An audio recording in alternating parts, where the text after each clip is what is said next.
जब दुनिया में अन्याय अपनी हदें पार करने लगता है, जब इंसान डर के आगे झुकने लगता है, तब कहीं न कहीं एक दिव्य शक्ति जन्म लेती है। ये शक्ति सिर्फ बुराई को खत्म करने के लिए नहीं, बल्कि हर उस इंसान को जगाने के लिए होती है जो अपने अंदर की ताकत भूल चुका है। नवरात्रि का छठा दिन हमें उसी शक्ति की याद दिलाता है जो अंधकार को चीरकर प्रकाश लाती है।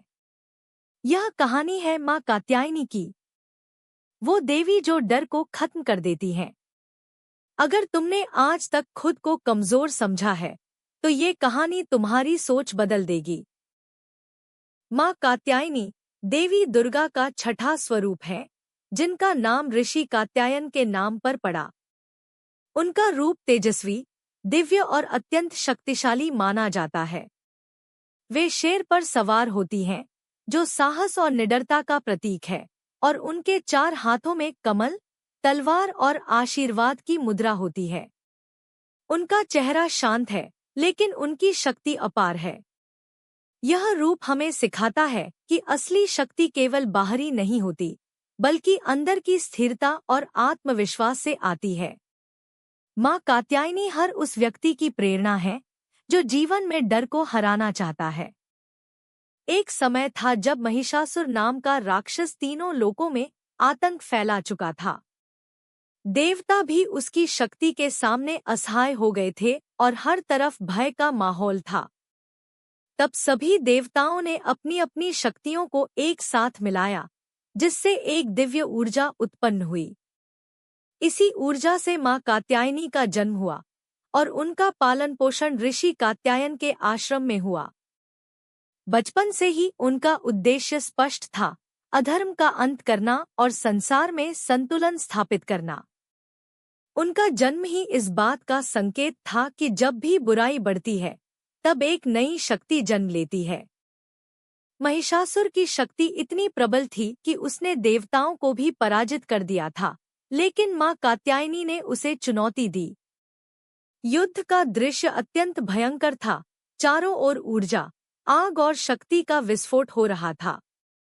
माँ का शेर गर्जना कर रहा था और देवी अपने हर प्रहार से अधर्म को कमजोर कर रही थी। अंततः उन्होंने अपनी दिव्य शक्ति से महिषासुर का वध किया और संसार को उसके आतंक से मुक्त किया। यह युद्ध केवल एक राक्षस के खिलाफ नहीं था, बल्कि हर उस डर और बुराई के खिलाफ था जो इंसान को कमजोर बनाती है। यह हमें सिखाता है कि सच्चाई और साहस हमेशा जीतते हैं। माँ कात्यायनी के हाथों में जो कमल होता है, वह पवित्रता और शांति का प्रतीक है, जबकि तलवार अन्याय के अंत का संकेत देती है। उनका आशीर्वाद देने वाला हाथ यह बताता है कि वे अपने भक्तों की रक्षा करती हैं और उन्हें साहस प्रदान करती हैं। उनका शेर यह दर्शाता है कि हमें अपने डर पर नियंत्रण रखना चाहिए, न कि उससे भागना चाहिए। उनका पूरा स्वरूप हमें एक संतुलन सिखाता है, शक्ति और शांति का, साहस और करुणा का। अगर हम इस संदेश को समझ लें, तो हम अपने जीवन की हर समस्या का सामना कर सकते हैं। नवरात्रि के छठे दिन माँ कात्यायनी की पूजा करने से जीवन की कई समस्याएं दूर होती हैं। खासकर विवाह में आ रही बाधाओं को खत्म करने के लिए उनकी पूजा बहुत प्रभावी मानी जाती है। लेकिन इसका असली अर्थ केवल बाहरी समस्याओं का समाधान नहीं है, बल्कि अपने अंदर के डर और असुरक्षा को खत्म करना है। जब हम सच्चे मन से माँ को याद करते हैं, तो हमें आत्मविश्वास और मानसिक शक्ति मिलती है। यह दिन हमें अपने भीतर झांकने और अपनी कमजोरियों को पहचानने का मौका देता है। माँ कात्यायनी हमें सिखाती है कि असली जीत खुद पर जीत होती है। आज के समय में हर इंसान किसी न किसी डर से जूझ रहा है, कभी असफलता का डर, कभी लोगों की सोच का डर। लेकिन माँ कात्यायनी हमें यह याद दिलाती है कि असली शक्ति हमारे अंदर ही है। जब एक साधारण इंसान अपने डर का सामना करता है, तो वह भी असाधारण बन सकता है। हमें बस अपने अंदर की उस ऊर्जा को पहचानने की जरूरत है, जो हमें आगे बढ़ने की ताकत देती है।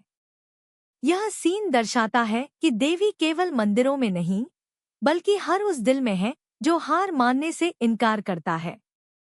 कभी कभी जिंदगी में ऐसा समय आता है जब सब कुछ गलत लगने लगता है और हमें लगता है कि हम हार जाएंगे।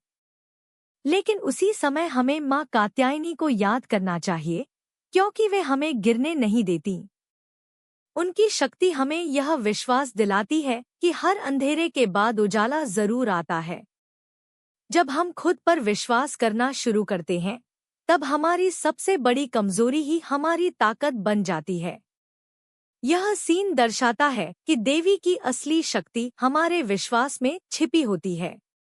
और जब यह विश्वास जागता है, तो कोई भी हमें रोक नहीं। अगर तुम भी अपने जीवन में डर को खत्म करना चाहते हो, अगर तुम भी अपनी असली शक्ति को पहचानना चाहते हो, तो आज ही माँ कात्यायनी को याद करो। यह केवल एक पूजा नहीं, बल्कि अपने अंदर की ताकत को जगाने का एक तरीका है। कमेंट में जय माता दी लिखकर अपनी श्रद्धा व्यक्त करो और इस वीडियो को शेयर करो, ताकि हर कोई अपनी शक्ति को पहचान सके। याद रखो, देवी कहीं बाहर नहीं, वो तुम्हारे अंदर ही है। बस तुम्हें उन्हें महसूस करना है।